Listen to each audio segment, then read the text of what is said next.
Bienvenidos a la serie Conociendo la Derecha Buena, la auténtica, aquí en el Gimnasio Liberal. ¿Cómo está, profe? Buenas tardes. Todo bien, buenas tardes, Angie. Aquí una sesión más para grabar una sesión con un signo de interrogación, pero a la vez haciendo alusión a un libro, ¿no? Un libro. En este caso es Muriendo por un salario, o por un sueldo, o por un cheque. Bueno, resulta de que seguramente muchos de los que nos ven y nos siguen han visto en las redes este lanzamiento de Jeffer, es el nombre del autor, Pfeffer, es su apellido. Pues él nos habla de muriendo por un salario, por un sueldo, ¿no? Y nosotros lo ponemos en signos de interrogación. Quizás las causas que el autor va describiendo a lo largo de su libro son, digamos, lo que nosotros vemos o lo que nosotros palpamos. La pregunta, ¿realmente estamos muriendo por eso? ¿Y por qué? Ahí, el autor es Jeffrey Pfeffer, P-F-E-F-F-E-R. El libro está en inglés, se llama Dying for a Paycheck, o sea, muriendo por un cheque de pago, muriendo por un salario. Y el subtítulo dice en español, o sea, el libro está en inglés, pero estoy traduciendo, cómo la gerencia moderna daña la salud de los empleados y el desempeño de la empresa, de las empresas. Y hay una serie de estadísticas que son ciertas, nadie las va a discutir, acerca de los esfuerzos sobrehumanos y enfermantes que hace la gente para trabajar, ¿okay? Habla de infartos, de estrés, de suicidios, de enfermedades nerviosas, etcétera, etcétera. Y el problema es que como mucha gente lo atribuye al materialismo, al consumismo, en última instancia al capitalismo, y no es así. Y de eso queremos dedicar la sesión de hoy.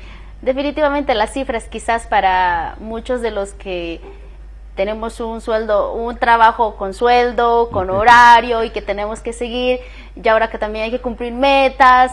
Creo que esto, digamos, más podemos ver en los, entre comillas, en los países desarrollados, porque pienso que en Latinoamérica nos morimos más de estrés por no conseguir trabajo, profe. Bueno, ese título, por eso lo ponemos entre comillas y en signos de interrogación, porque ese título puede interpretarse en los países desarrollados, gente que se muere trabajando, y en los países subdesarrollados, gente que se muere por tener un empleo. De todos modos, en los países subdesarrollados, el que no consigue un empleo formal, digamos, hace actividades informales generalmente, pero que también son estresantes y también son enfermantes. Agobiantes, prácticamente. Agobiantes. Y no solo la salud de las personas está desmejorando, sino también el desempeño de las empresas. Ahora bien, desde la izquierda siempre se dice, no, es que es el materialismo, el consumismo y el capitalismo. La realidad es al revés, y por eso nosotros hacemos estas sesiones, para decirle a usted la verdad, cómo es la realidad. La realidad es al revés. Los teóricos de la izquierda, que le hablan siempre de materialismo, consumismo y capitalismo, le ponen al sistema legal y a las instituciones ciertos remedios, controles de sueldos, controles de salarios mínimos, controles de precios, etcétera, etcétera, impuestos para servicios supuestamente que te da el Estado, que la educación, que la salud, y toneladas de regulaciones que encarecen el desempeño económico y dificultan y entraban las actividades comerciales, industriales, agropecuarias, etcétera, y eso es lo que nos está matando. A veces uno, cuando es un empleado, un trabajador en una empresa, solo ve, entre comillas, lo que le pagan al empresario, y nosotros comparamos, y este sueldito que me paga, y muchas veces los empleados nos olvidamos de hacer el análisis que el empresario tiene que pagar impuestos, tiene que pagar servicios. Bueno, no sé qué tan redituable sea su negocio, ¿no? Yo creo que en esa perspectiva, para nosotros, como empleados, es fácil exigir y decir que se cumpla la ley. Queremos seguro, queremos menos horas de trabajo, queremos que nos aumentes el sueldo, queremos vivir mejor, ¿no? Pero sin darnos cuenta que en realidad es el Estado quien impone las cargas de regulación e impositivas a los empresarios. creo que valdría la pena mirar más atrás, ¿no? Y no tanto echarle la culpa al empresario del cual somos empleados. Y nosotros como 5 Reformas proponemos la desregulación. En este caso, ¿cuál sería nuestro fin como capitalismo para todos en una empresa? Todos queremos ganar más y vivir mejor.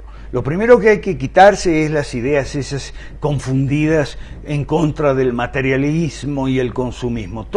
A todos nos gusta consumir. Consumir no tiene nada de malo.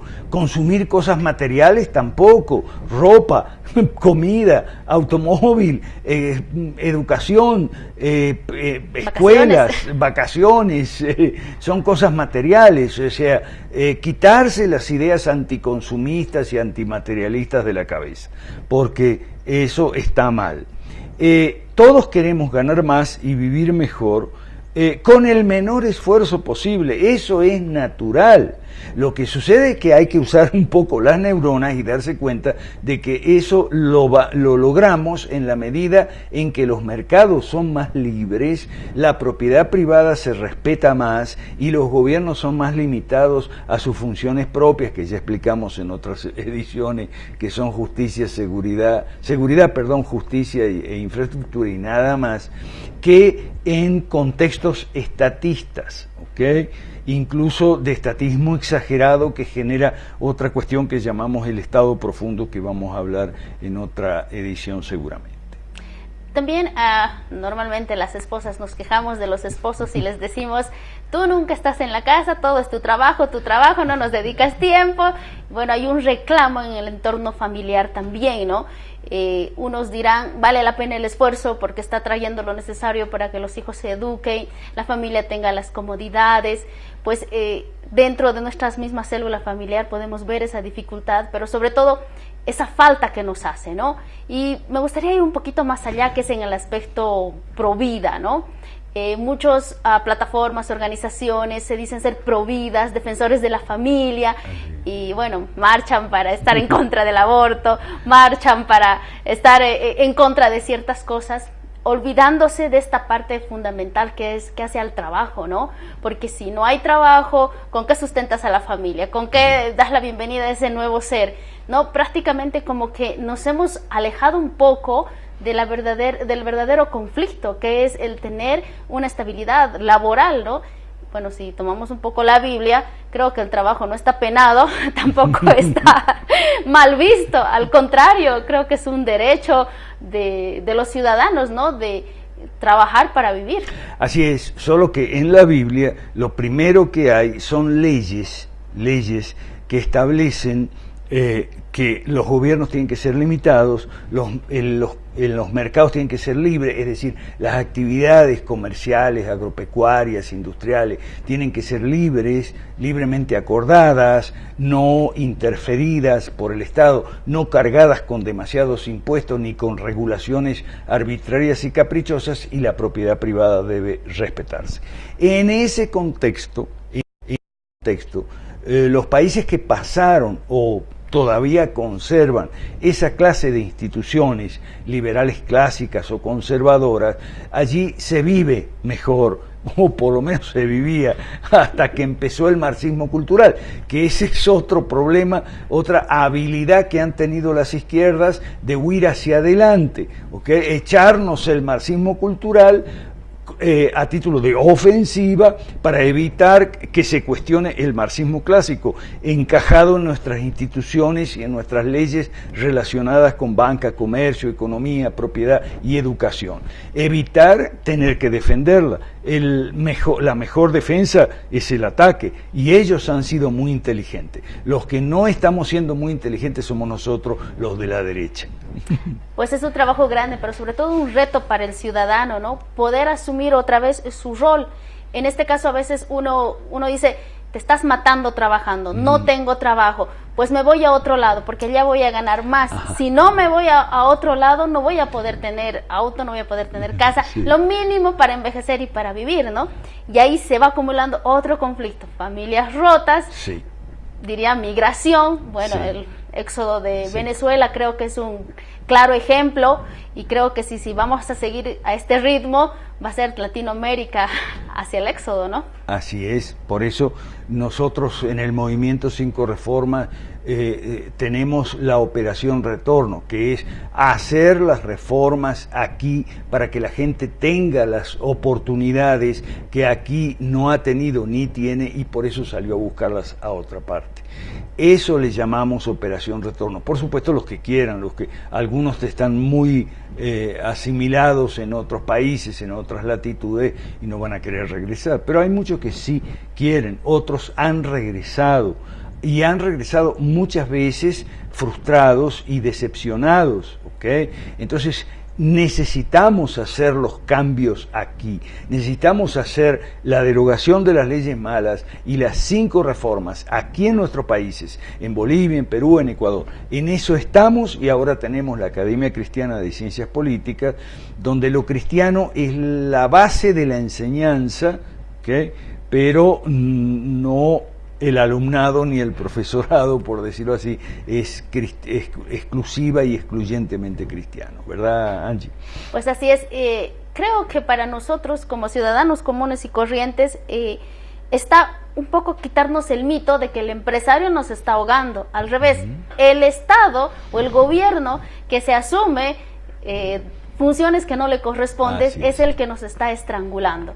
Entonces, no vamos a cambiar las cosas con marchas, no vamos a cambiar las cosas haciendo huelgas, las cosas lo vamos a cambiar haciendo reformas sustanciales en cada país, sobre todo, pero haciendo gobiernos que realmente nos ayuden a crecer a los ciudadanos, y no los ciudadanos ayudarles a crecer a los politiqueros sus bolsillos. Para eso estamos formando partidos políticos, pero partidos políticos decentes para practicar la democracia representativa. Estamos reivindicando la profesión del político decente, que habemos muchos, aunque estamos desempleados, porque la institución de lo que es un partido político, de verdad, ideológico, programático, representativo y electoral, lo que es un parlamento, cuál es su función, no es sacar leyes, sobre todo leyes malas, como una máquina de hacer chorizo, es controlar al Ejecutivo y apoyar la poda del Estado. Se necesita al Estado, hay que podarlo, hay que cortarle muchas ramas y hojas que están de más y no sirven, y le ahogan y le convierten en algo contrario a lo que es su naturaleza, digamos, lo que debería ser. Ese es nuestro proyecto. Puede buscarnos en las redes sociales, en la página web Foro Liberal de América Latina .org. Gracias, profesor. Pues en la próxima sesión estaremos ampliando de ese tema que usted ha adelantado. Gracias a ustedes por seguirnos. Hasta la próxima.